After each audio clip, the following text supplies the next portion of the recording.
नई chargesheet file हुई है ईडी के द्वारा और इस चार्जशीट को देखने के बाद मुझे प्रधानमंत्री जी की तड़प पर, मुझे फंसाने की उनकी चाहत पर हंसी भी आ रही है और तरस भी आ रहा है। और उनकी तड़प, उनकी मुझे फंसाने की परेशानी को देखकर मुझे ऐसा लगता है कि प्रधानमंत्री जी आप तड़पो मत। इतना ही ज्यादा अगर मुझे फंसाने का आपने ठान लिया है अपने मन में, तो एक फोन करके बता दो कि भाई मुझे कुछ मिल तो नहीं रहा है तुम्हारे खिलाफ, लेकिन मुझे तुम्हें जेल भेजना है। भेज दो जेल, हम चले जाएंगे जेल। लेकिन ऐसी झूठी कहानियां बना के अपने आप को देश के सामने उजागर मत करो प्रधानमंत्री जी।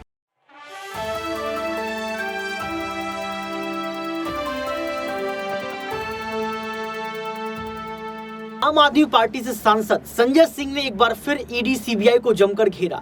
ईडी पर कई सारे सवाल खड़े कर दिए। प्रधानमंत्री के उस बयान को याद किया गया जिस बयान में देश के प्रधानमंत्री नरेंद्र मोदी ने कहा था कि ईडी सीबीआई की कार्रवाई नहीं रोकेगी। तो सवाल जनता सहित तमाम पार्टी के नेता यही पूछ रहे हैं कि क्या अब सच में ईडी सीबीआई भी देश के प्रधानमंत्री नरेंद्र मोदी के दबाव में है। एक तरफ संजय सिंह ने मनीष सिसोदिया के लिए आवाज उठाई, तो दूसरी तरफ यहाँ पर ईडी सीबीआई के खेला को भी समझा दिया। नमस्कार, आपके साथ मैं हूं ऋतिक सबिता। स्वागत है आपका नेक्स्ट 9 न्यूज पॉलिटिकल बाइट में।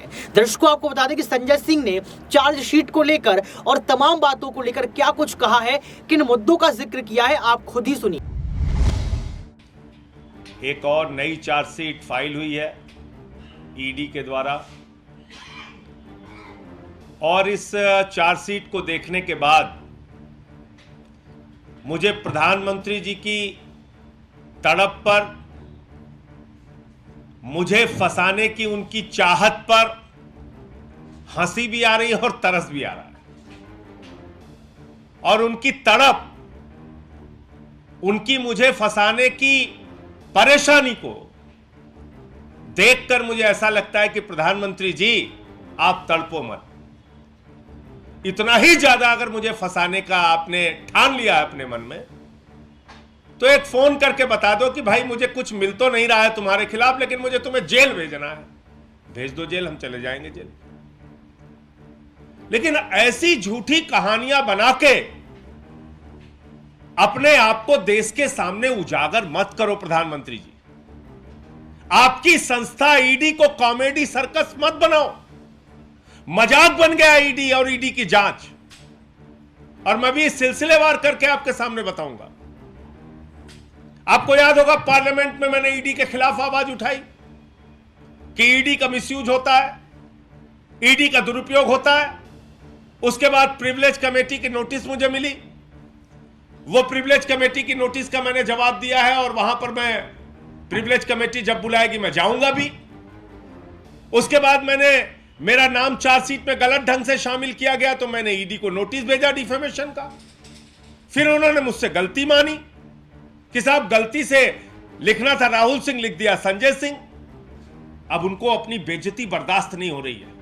इतिहास में पहली बार ईडी को अपनी गलती माननी पड़ी, यह बर्दाश्त नहीं हो रहा है। तो आज उन्होंने क्या करिश्मा किया? उन्होंने भारतीय जनता पार्टी का एक नेता जो बीजेपी की टिकट पे चुनाव लड़ चुका है, अमित अरोड़ा, जिसने अपना खुद भाजपाइयों से एक फर्जी स्टिंग करवाया और उस स्टिंग को जारी किया, बीजेपी वालों ने उसके फर्जी स्टिंग को लेके प्रेस कॉन्फ्रेंस की, उससे एक बयान मेरे खिलाफ दिलवाया। और आप देखिए, बड़ा मजेदार बयान है, बहुत ध्यान से सुनिएगा। यह शख्स अमित अरोड़ा जो बीजेपी के टिकट पे चुनाव लड़ चुका है, इसने पहला बयान दिया 6 सितंबर को, दूसरा बयान दिया 7 सितंबर को, तीसरा बयान दिया 29 नवंबर को, चौथा बयान दिया 2 दिसंबर को, पांचवा बयान दिया 3 दिसंबर को, छठवां बयान दिया 5 दिसंबर को, सातवां बयान दिया 7 दिसंबर को, आठवां बयान दिया 10 दिसंबर को, नौवां बयान दिया 13 दिसंबर को, 10वां बयान दिया 13 दिसंबर को, और उसके बाद बीच में निकल जाता है, बाहर निकलता है। और फिर इसने बयान दिया 27 मार्च को। मैं इतना अनजान व्यक्ति हूं, इतना गुमनाम व्यक्ति हूं कि अमित अरोड़ा जो 10 बार ईडी को बयान देता है, 10 बार, उसमें संजय सिंह का नाम नहीं लेता। 10 बार, ये सारी तारीखें हैं मैंने जो आपके सामने रखी है, और 10 बार इसका दिया गया बयान है ईडी के सामने। 10 बार ये शख्स जो बीजेपी के चुनाव पे टिकट पे लड़ चुका है, चुनाव, अमित अरोड़ा बीजेपी के टिकट पे जो चुनाव लड़ चुका है, 10 बार के बयान में ये ईडी के सामने संजय सिंह का नाम नहीं लेता। उसके बाद जब ईडी के खिलाफ मैं लगातार बोलना शुरू करता हूं तो इसको बाहर निकाल के मेरे खिलाफ बयान लिया गया, और क्या बयान लिया गया वो भी सुनिएगा, बड़ा मजेदार है। ऐसा बयान लिया गया जिसका इस शराब की पॉलिसी से कोई लेना देना नहीं। देखिए आप, ये चल रही है मोदी जी की जांच, ये चल रही है मोदी जी की कॉमेडी।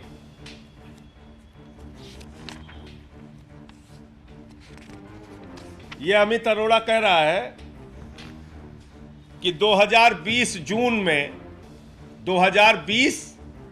में जब ये शराब की पॉलिसी कहीं आई गई, इसका नाम ही नहीं था, कहीं दूर दूर तक इसका कोई लेना देना नहीं था। 2020 जून में इसने कोई एमयू साइन किया, विवेक त्यागी, अजीत त्यागी, सर्वेश मिश्रा उस मीटिंग में थे। दिनेश अरोड़ा और विवेक त्यागी के साथ मिलकर इसने कोई एमयू साइन किया, जिस एमयू का कोई अता पता नहीं।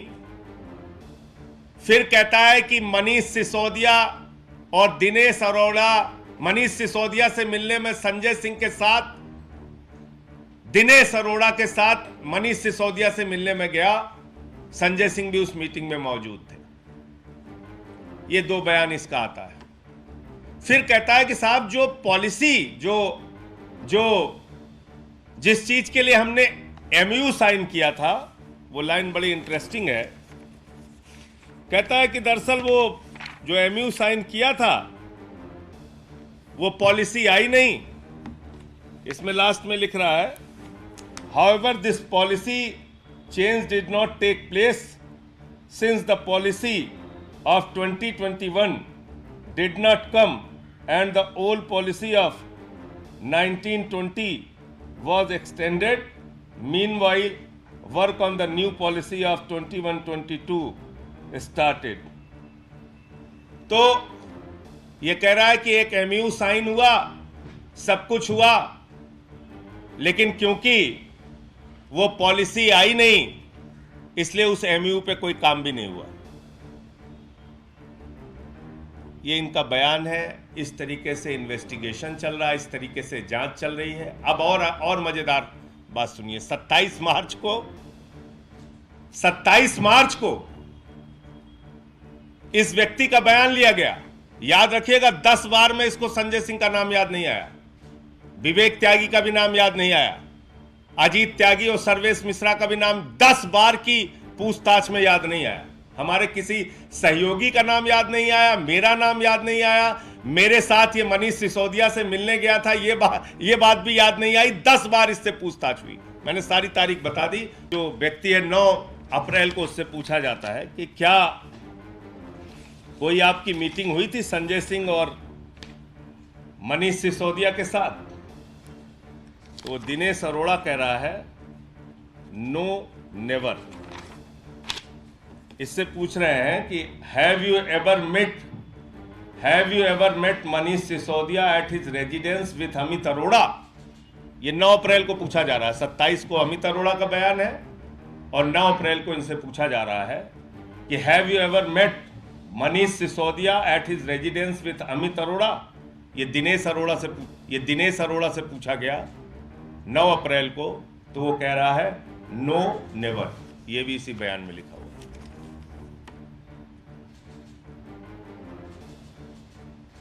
तो मैं तो कह रहा हूं कि इस देश के न्यायालय को अब इस बात का संज्ञान लेना चाहिए कि किस तरीके से भारतीय जनता पार्टी के इशारे पर, प्रधानमंत्री नरेंद्र मोदी के इशारे पर ईडी नाच रही है। किस तरीके से मुझे फर्जी फंसाने के लिए बेचैन और बेताब है। ऐसी घटनाओं का जिक्र इस चार्जशीट में किया जा रहा है जिसका लीकर पॉलिसी से कोई लेना देना नहीं। ऐसे एमयू का जिक्र किया जा रहा है जिसका कोई लीकर पॉलिसी से लेना देना नहीं, और जो व्यक्ति बयान दे रहा है वही व्यक्ति कह रहा है कि नहीं, ये पॉलिसी नहीं आई जिसको लेके एमयू साइन हुआ था। घटना कब की बता रहा है? जून 2020 की। और कब बता रहा है? 10 बार की पूछताछ में नहीं बताया, 11वीं बार की पूछताछ में मेरा नाम ले रहा है। ये इन्वेस्टिगेशन चल रही है। तो मोदी जी, मैं आपकी तड़प को, आपकी बेचैनी को समझ सकता हूं। आप मुझे जेल में डालना चाहते हैं, आप बहुत बेचैन हैं, आप तड़प रहे हैं, लेकिन आपकी तड़प पे मुझे तरस आ रहा है। आप एक फोन कीजिए मुझे कि संजय सिंह तुम्हारे खिलाफ सारी जांच करा ली, कुछ नहीं मिला, बट मोदी की इच्छा है तुम जेल चले जाओ। मैं चला जाऊंगा जेल, डाल दो मुझे जेल में, शौक से चला जाऊंगा, लेकिन ये गंदी हरकत मत करो। पूरे देश के सामने आपका सच उजागर हो रहा है। जो व्यक्ति फर्जी स्टिंग करवा के अपनी स्टिंग जारी करवाता है, उस पे बीजेपी वाले प्रेस कॉन्फ्रेंस करते हैं। 10 बार की पूछताछ में उसको संजय सिंह का नाम याद नहीं आता, उसके बाद उससे मेरे खिलाफ बयान लेते हो, मेरे सहयोगियों के यहां छापेमारी करते हो।